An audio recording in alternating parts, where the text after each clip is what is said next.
Okay, so I think we can get started. Is 5 minutes past 3. So this is the Open Street Business Information session for the Open Streets event. Welcome to our virtual public meeting. So just a few things. This is an open meeting and is required by DC code that this meeting is being recorded, and the recording will be made available to the public via our Open Street website and also YouTube channel. And it is also being live streamed through DDOT's Facebook page. If you do not wish to have your voice be recorded, please don't ask to speak. You may, however, enter any questions or comments in the chat and or Q&A, which we will review and provide an answer to you. If you have technical support, if you need any technical support during this meeting, please feel free to call 202-309-3491. So Title IX, it is a way for DDOT to ensure that all of its program activities and public meetings are conducted in a compliance with Title IX of the Civil Rights Act of 1969. So we will drop a link on the chat asking if you could just feel free to complete the form after the meeting, just to make sure that we are in compliance with Title IX for the public meeting participation questionnaire. So the agenda for today, we will be introducing ourselves and the project leads for this event, or the managers per se for this event. Then we will be covering what is Open Street. Then we'll give a little bit of background on previous Open Streets in the district. And then the event details, business participation, next steps, and Q&A.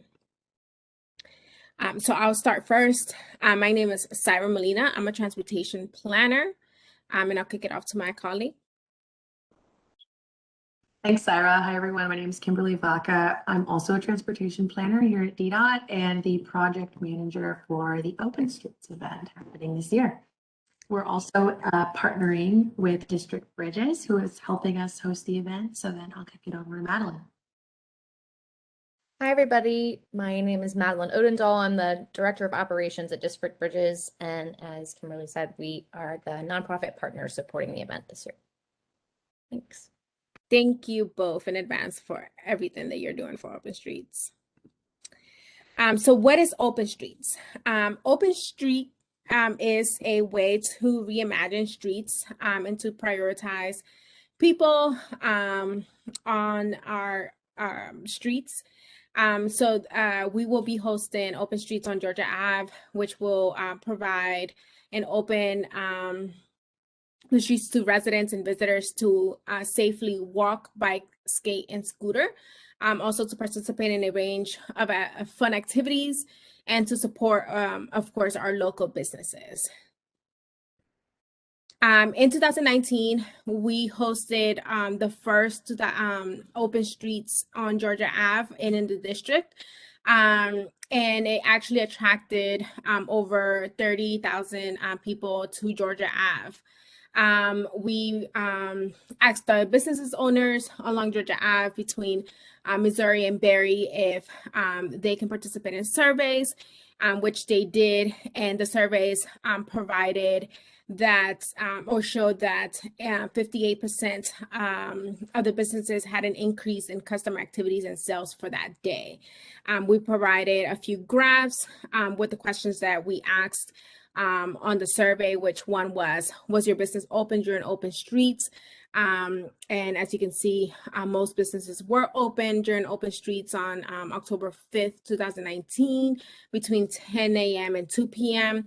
And the other question was, how would you rate your impact of Open Streets on your business? And we got a large increase of A lot of the answers were it provided an increase in customers, which is this 58% that I quoted.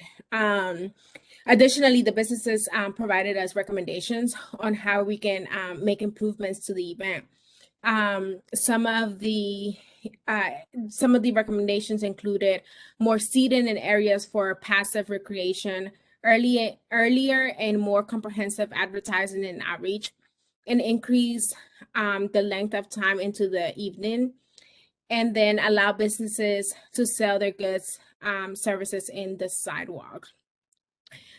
We in the further slides will go over some of the improvements that we took into consideration for this open streets and how we are making open streets even better for businesses this year. So Open Streets is going to be on Saturday, October 2nd, from 10 a.m. to 3 p.m. on Georgia Avenue from Berry Place to Missouri Ave. It's the same exact route as the 2019 event. So how can your business participate? Kim, did you want to cover this, or did you want me to continue? Sure. Yeah, we can switch over. There are a wide variety of ways that businesses can participate this year, and we expanded opportunities based on feedback from 2019. So the first is offering business specials to highlight the event, that it's fun, and that you as a business are on this route and are open. You can also, this is new, activate public space on the street adjacent to your business. So you can have outdoor dining or a streetery, which is something that really popped off under the COVID-19 pandemic. A lot of the businesses on Georgia Avenue already have a streetery, but we're continuing to allow that during open streets.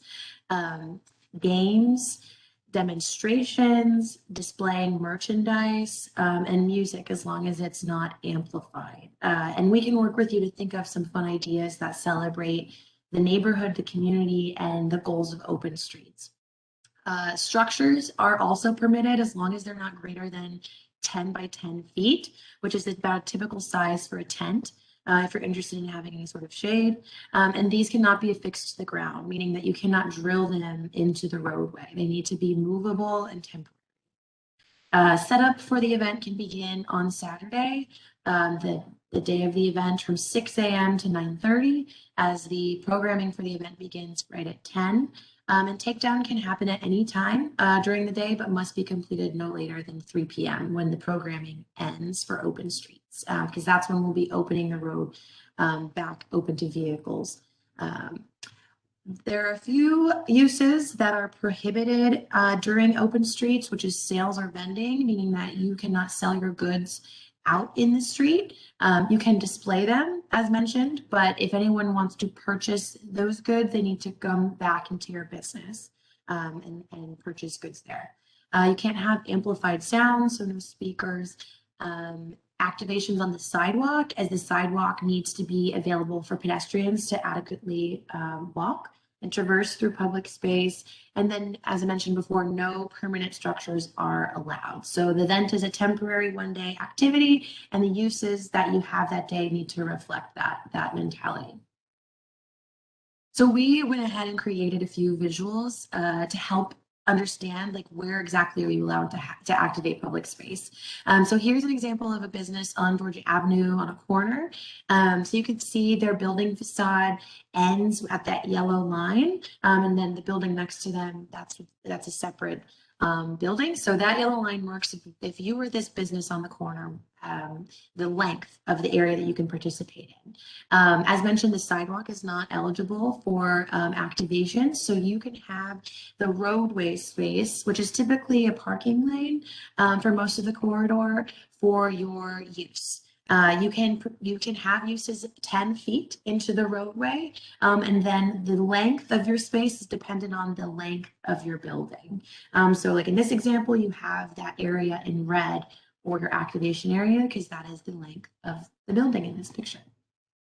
Another example that's not in a corner, so for this business, if you were liable, you'd be able to have the area in red 10 feet, once again, into the roadway, and then whatever the width of that building is your activation area. So this is about, as you can see, the length of like one parking space is eligible for this specific business. So how do you apply? How do you participate? What does that process entail? The first step is completing our business participation form, which is linked here. And we can also send it out to everyone who's participated in this info session, or if you have any questions, we'll also be sending this out. But this is your way of telling District Bridges and DDOT that you want to participate and activate public space next to your business. This is a very quick form. It should only take you a few minutes to fill out with your business name, contact information, and then information about how you plan to participate in public space. If you have any questions, District Bridges will reach out and answer them and follow up with you. And then we at DDOT will reach out to ask for a site plan of the proposed activation area. And I'll walk you through what that means. Also, if you plan on having any entertainment, so like music, if you're extending your operating hours, meaning typically maybe you open at 3 p.m., but you want to be open for this event, so you want to open earlier at 10, or if you're charging a cover to enter your business, you need to apply for two applications with ABRA, which is the one-day substantial change application and the temporary license application, which I'll get into in the following slides as well.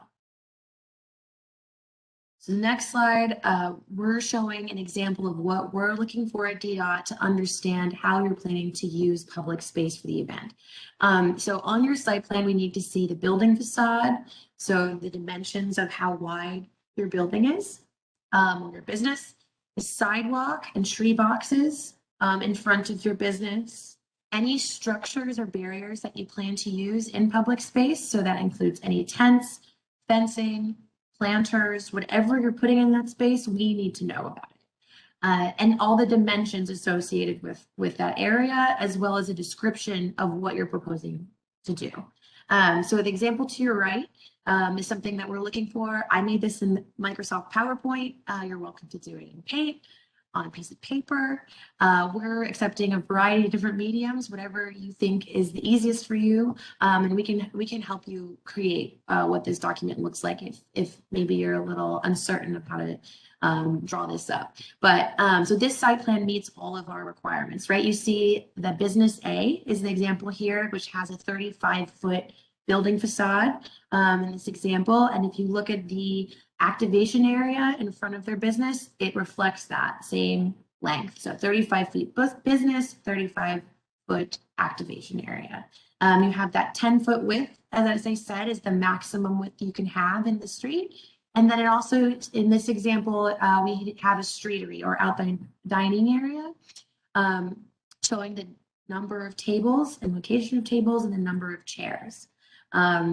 As shown in the description, you'll see that the boundary of the area in this specific example is simply just marked with chalk, but you have the freedom to mark it with chalk, mark it with planters, mark it in whatever fashion you think you want to delineate that space. We need to know what that is. That cannot exceed 42 inches in height. So you cannot put up a huge wall in the roadway, but we need to know exactly what you're proposing. And then in the bottom of this site plan, you see the description. So simply a statement that says business A, or your business, plans to have outdoor dining with 4 tables and 16 chairs in the parking lane of the road. And that's it. And so that's what we're looking for. We need to know this information because we'll have inspectors going out during the event to ensure that the businesses and participants are hosting approved activities and uses in public space for the Open Streets event. And by having our approval, you'll be able to operate without any conflicts with. In the next slide, we have examples of what those ABRA forms are. As I mentioned, you have 2 forms that are needed, and pay attention. So these forms are due to ABRA 20 days prior to the event, which is September 12th. So by September 12th, if you're changing your operating hours, if you're having entertainment, please submit these forms to ABRA by September 12th. This, you can either submit it in person to their office or online to abc@dc.gov for both of those forms. Those are important for them to be aware that you're changing how you're operating today. And that's essentially it. Now is the question and answer portion. We're available, Madeline, Siren, and I to help clarify or answer any questions you have.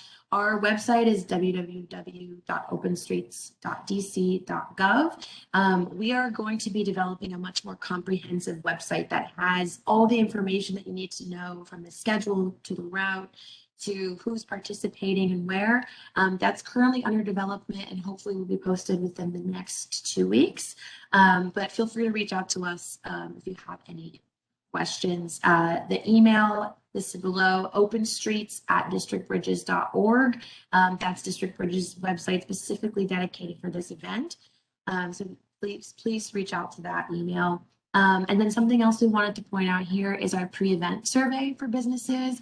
If you participated in 2019 or are interested in participating in the 2021 event, please fill out this survey. It'll be really helpful for us to understand your thoughts on the previous event, but also what your thoughts are on the event in October and how we can best help you participate in the event. So that's really important to understand. So I will open the floor now to anyone in the audience who has questions for us. And then we will stay online for the full hour for people to come in as they please and ask us questions.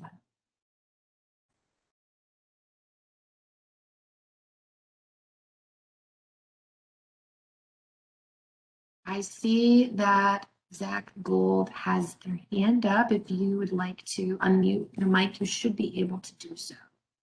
Thank you so much for this presentation. I'm really excited for another Open Streets. I'm wondering, one of the main survey responses from the businesses was that they want longer hours. I know, for example, this weekend, Boston is doing an Open Street that runs from 10 a.m. to 8 p.m. Why did DDOT have such limited time for if they're trying to activate space for people, not for cars? Secondly, I would assume you're hoping that patrons come, by bicycle and by scooter and such, because they're not going to be able to drive on Georgia Avenue. But there's not a single even painted bike lane on that runs east-west north of T Street. So I'm wondering if DDOT is considering building like pop-up protected bike lanes that go from Adams Morgan or Columbia Heights down to Georgia Avenue, because otherwise folks that are west of Georgia Avenue really can't get there in any good fashion. So I was wondering if you could speak to those two things. Thank you. Those are great questions. Thanks.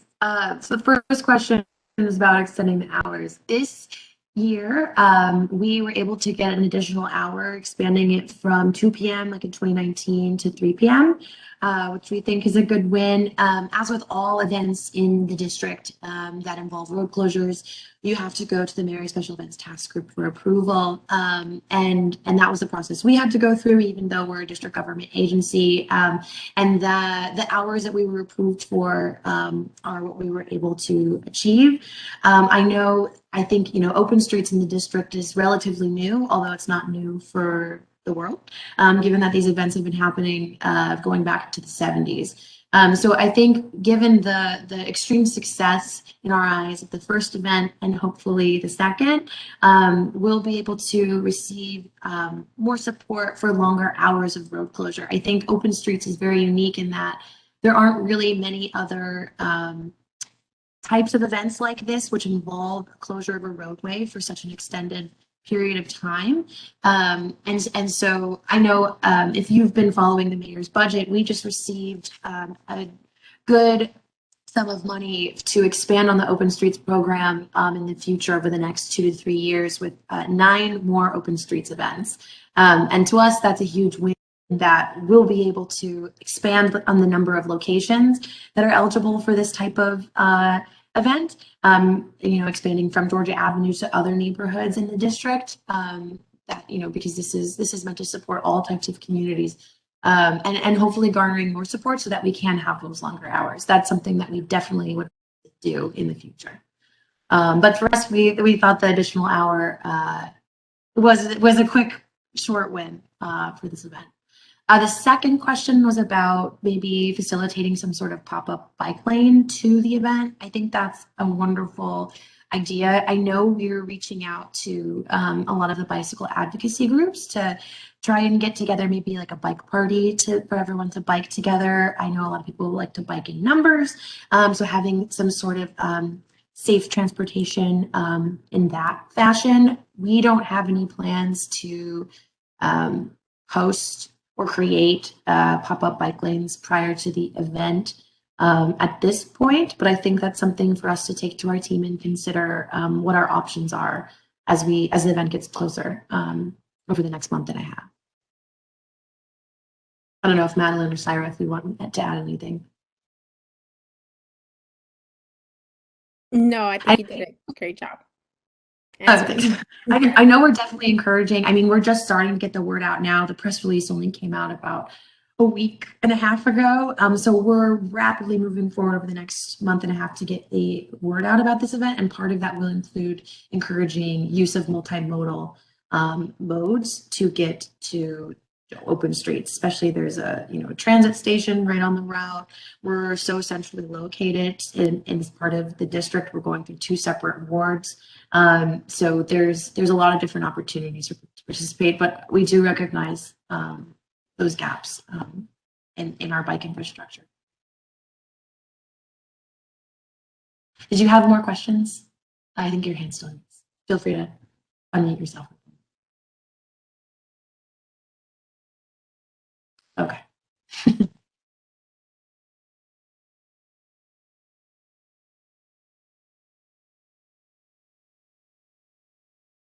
Okay. I don't see any questions in the chat.